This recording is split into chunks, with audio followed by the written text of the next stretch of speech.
Big dogs, wow.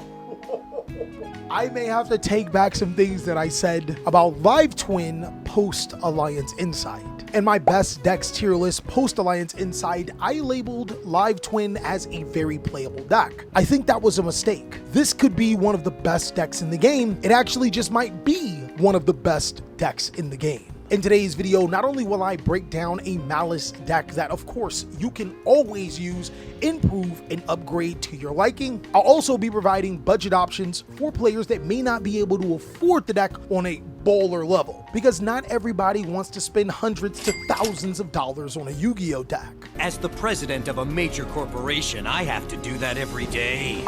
Without further ado, let's go ahead and jump on in.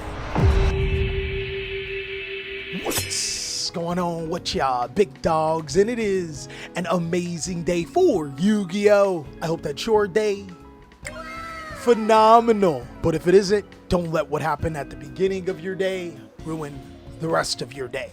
So Live Twin, coming from a non-existent Yu-Gi-Oh! Deck to a top contender in this meta. What exactly happened? Well, there was a few things brewing under the hood before Live Twin took center stage. The first is the amazing amount of Fiend support we've been getting over the past 2 years. Decks like Unchained, Fiendsmith, and even Abeo Aku the Lightless Shadow are really powerful generic Fiend support. But what really takes center stage is the 2 new cards from Alliance Inside.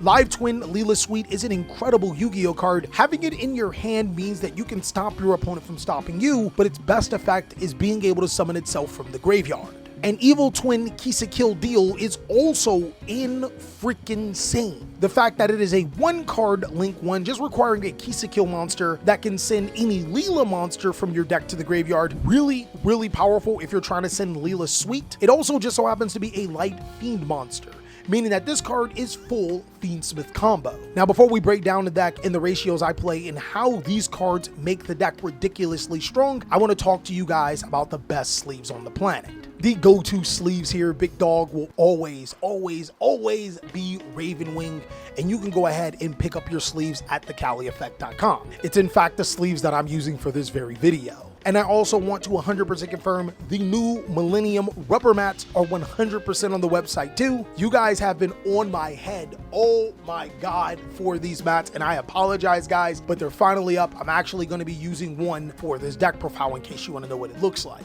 But go ahead and purchase your sleeves, your mats, your merchandise, and if you're buying cards on TCG Player, make sure to use my TCG Player link down below in the description. It genuinely does help me out as a content creator. But let's go ahead and jump into this profile. All right, big dog. So the biggest reason why I like doing deck profiles still is because yes, anybody can go on a particular website and look up a deck list, but this is actually going to give you information on why every single card is played. So for the starters, there's 3 copies of Live Twin Kisa Kill, just 1 copy of Leela, 3 copies of Kisa Kill Frost, 3 copies of Sunny Snitch, and 2 secret passwords.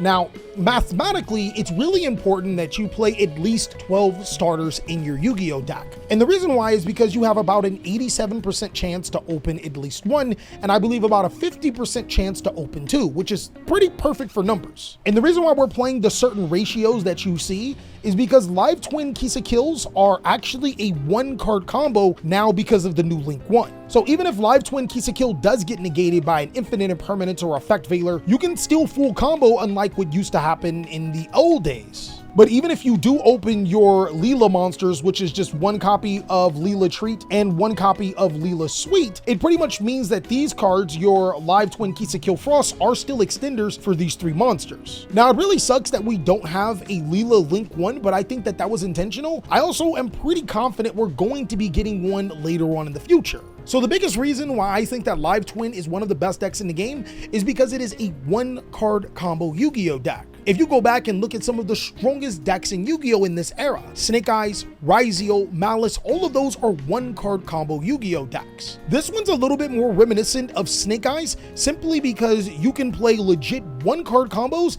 and then fill your deck with tons and tons of interruption, which we do. So if you guys do like Snake Eyes, you might lean towards this deck because of its ability to play 20+ hand traps or disruptive cards. But before we get into that, I have to talk to you guys about another engine that most people should play, which is the Fiendsmith engine. Because like I said, Evil Twin Kill Deal is a 1-card Fiendsmith combo. It's almost a no-brainer to play the Fiendsmith cards, but the Fiendsmith cards that you should play and how many is debatable. In this particular build, I play 2 copies of Engraver, 1 copy of Lacrima, and the standard ratio is to play that 1 copy of Fiendsmith Tract and that Fabled Lori. But as you guys already know, Fiendsmith Tract is incredibly expensive. Right now, as of making this video, it's about $70, which is crazy. So I've actually been testing something else for budget players since it's standard, and I'm not playing the Fiendsmith Tract or the Fabled Lori, I'm just playing the 1 copy of Fiendsmith Sanct. The theory behind this is that you don't need Fabled Lori in this deck. In fact, you could consider it somewhat of a brick. So the theory behind Fiendsmith Sanct over Fiendsmith Tract and the Fabled Lori comes down to a couple of things. The most important thing is because you're probably broke if you're running this engine, but there is some other merit outside of that. This deck plays 12 1-card starters that get you into full Fiendsmith combo. In fact, you don't need Fabled Lori or Fiendsmith Tract to be able to do this full combo, which I'll show you in the combo portion. With that being said, that extra precious slot could be used towards a disruptive or board breaker like card.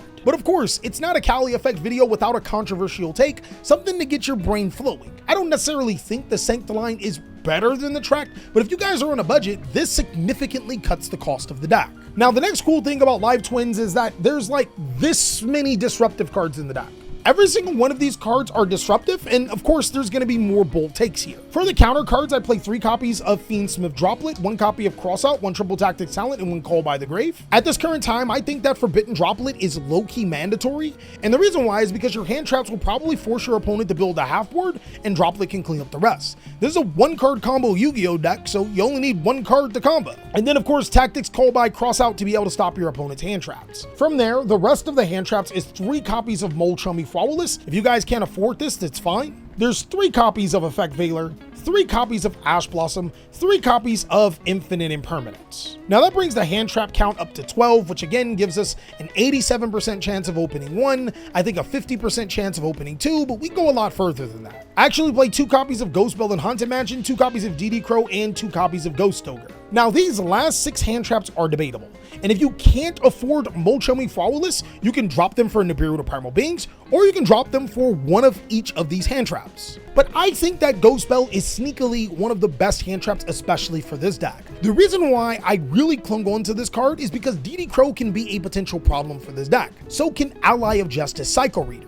Those cards can be especially prohibitive, which is the main reason why I think Ghost Bell is crazy good. But Ghost Bell is also still really good against Blue Eyes in Fiendsmith. The same can pretty much be said for DD Crow, and Ghost Ogre is a crazy strong Yu-Gi-Oh card, so don't judge my hand trap lineup until you try it. Alright, so pulling up with the extra deck Yu-Gi-Oh cards, I don't think that there's enough room for like a lot of play, but the extra deck is going to consist of 1 copy of Baoaku the Lightless Shadow, 1 copy of Trouble Sunny.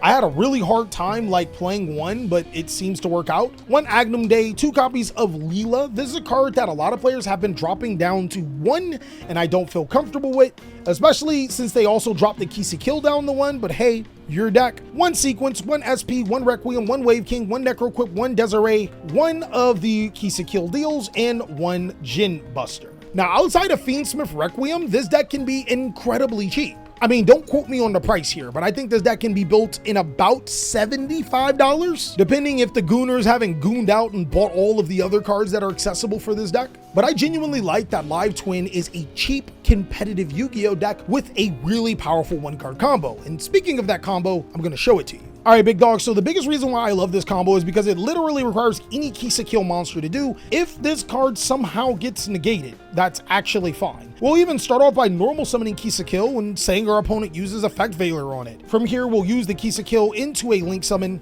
into our Link 2 monster into Kill Deal. This effect allows us to be able to send Leela's Suite to our graveyard. And now since we control a Kill monster, we can summon Leela's Suite to our side of the field and then do the combo. We'll use these 2 monsters for a Link Summon into Kill. Kill will special summon Leela's Suite back to our field. These 2 monsters will be used for another Link Summon into Leela. Leela will summon out the Kill, and the Kill will be able to get you any random card free draw to your hand. Now, since this just so happens to be a light Fiend monster, you can link off the Kill into Fiendsmith Requiem, use the Requiem to summon out Lacrima. Lacrima can send out Engraver, and here you have a decision tree. Hypothetically, you can equip the Fiendsmith Requiem to the Lacrima, use it to be able to summon Necroquip, and then when you summon your Engraver, you can make your 6 play. but you don't necessarily need that to happen. All you have to do is return your Evil Twin Kisa Kill Deal to be able to summon out your engraver, and then use these two monsters for a link summon into your Fiendsmith Requiem. Now, Requiem can shuffle any 3 Light Fiend monsters into your graveyard.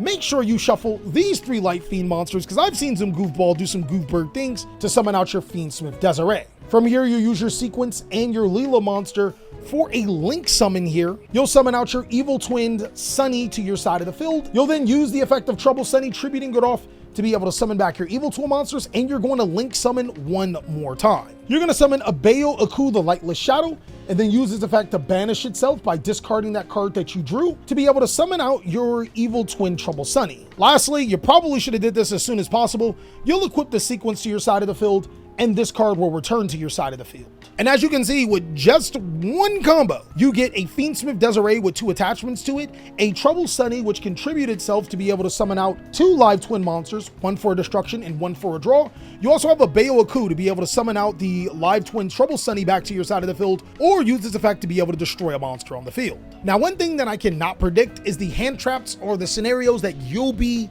going against in a live game. But the fact that this entire combo was done with 1 card, and you play, I think, 23 disruptive cards or something like that in this deck, means that even if your opponent does hand trap you and you don't have an extender, you have a ton of cards to be able to counter your opponent. It's actually one of the reasons why Snake Eyes was so strong. While it did have those 1-card combos and extenders, it also had a ton of hand traps just in case the opponent did hand trap the deck to death. And that's what makes the deck incredibly strong, if you ask me. But that's pretty much all that I have for the Live Twin deck. Again, I want to know what you guys think about this deck. Is it a contender, or is the TheCaliEffect coping? Be sure to let me know down below in the comment section, and also be sure to check out these videos. Go to TheCaliEffect.com, and anytime you're buying, use my TCG player link. I'll catch you on the next video.